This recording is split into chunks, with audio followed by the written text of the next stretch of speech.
Hi, and welcome back. Today we're going to be covering some news that's going on today in the crypto universe. If you haven't already subscribed, drop a comment below and support our channel. Dutch authority is saying that the arrested Tornado Cash developer is suspected of involvement in those financial crimes. The FIOD confirmed that the arrested Tornado Cash developer was suspected of being involved in hiding criminal financial transactions and facilitating money laundering. So the Physical Information and Investigation Services, FIOD, has confirmed that that cash developer was actually arrested. On the 12th of August, Alexei Pertsev was arrested in the Netherlands in connection to Tornado Cash, a non-profit policy advocacy group. DeFi Fund Education reached out to the authority to confirm the basis of that arrest. So they had told that the FIOD stated that the developer was arrested for his involvement, and saying that there was even a tweet. FIOD just followed up with more information on the Tornado Cash developer who was arrested last week, and they're going to keep those coming in. They said that the investigation against the developer was independent of U.S. sanction. It, however, refused to name the arrested developer. Now, the block had reported on the 12th that the arrested developer was Alexei Pertsev. That was according to his wife, Ksenia. Now, the Tornado Cash on the run, right? So the developer and U.S. sanctions has left the Tornado Cash ecosystem in disarray, and the pressure from the sanctions forced some DAO to shut down operations on the 13th of August.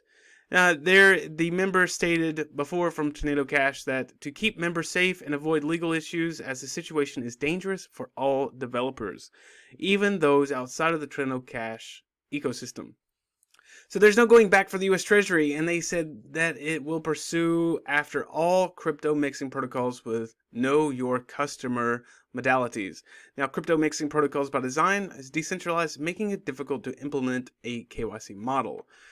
Now, the U.S. and its aggressively sync protocols are suspected, actually, the Tornado Cash of facilitating those illicit funds. They said the Treasury will continue to investigate the use of mixers for illicit purposes and uses authority to respond to illicit financial risk in the virtual currency ecosystem. Alright, and in other news, we have the chain analysis. Almost $2 billion have gone to crypto hacks alone this year. So several cryptocurrencies actually saw a big decline in the value of the first half of the year. There has been a big surge as well. Now, the increase of coincidence of the increased hacks and the protocols for the DeFi, according to Chain Analysis blog that was posted on Tuesday, the majority of DeFi applications are Ethereum based, enabling crypto financing outside of conventional banks. Now, they're using software that enables users to deal directly with one another over the blockchain and the digital record that serves the foundation of cryptocurrencies. The blockchain analytics firm said in a post, no area of cryptocurrency-based crime is bucking the 2022 trend of declining revenue like the stolen fund. They're estimating that so far in 2022, North Korea affiliated groups have stolen approximately $1 billion worth of cryptocurrency from DeFi protocols. There are also some notable attacks during the first half of August, which is not covered in the report, including a $190 million hack of Nomad and a $5 million hack of Solana wallets as well. Now, Celsius Network coin reports shows the latest net liabilities over 2.8 billion. Now, the lending platform Celsius may be in bigger trouble, as coin report actually shows that the deficit in the balance sheet is much more than the 1.2 billion that was reported. Now, the report also showed that the lender has actually a net liability of $6.6 billion and total assets management under 3.8 billion. Now, the figure actually contrasts massively when compared to the base of 4.3 and 5.5 in liabilities it reported in its bankruptcy filing. Now, Simon Dixon, one of the well-known angel investors in the Web3 ecosystem, actually went to Twitter and announced the discrepancies as well. Now, Simon Dixon said that people were upset with me when I said Celsius are missing lots of Bitcoin and they are making up numbers with fake sell valuations. Now, they confirmed that they lost 67,147 Bitcoin and wrapped Bitcoin representing around 64% of their Bitcoin debt. $438 million of the whole is assuming that they can dump all sell for $1.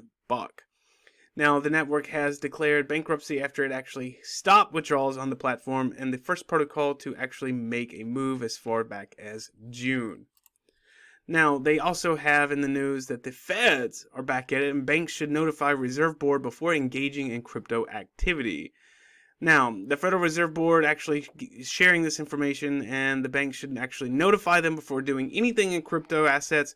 And while crypto-related activities are legally permissible and determine whether regulatory filings are required, and that's according to the supervisory letter. Now, banking organizations should also have systems and controls in place to conduct the crypto-related.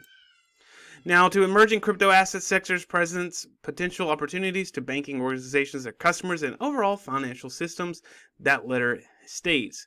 Also, it says, however, crypto assets related activities may pose risk related to safety and soundness, consumer protection, and financial stability. That's all I have for you guys today. Thank you for joining in with me. Be sure to hit the bell and stay tuned with your latest crypto news.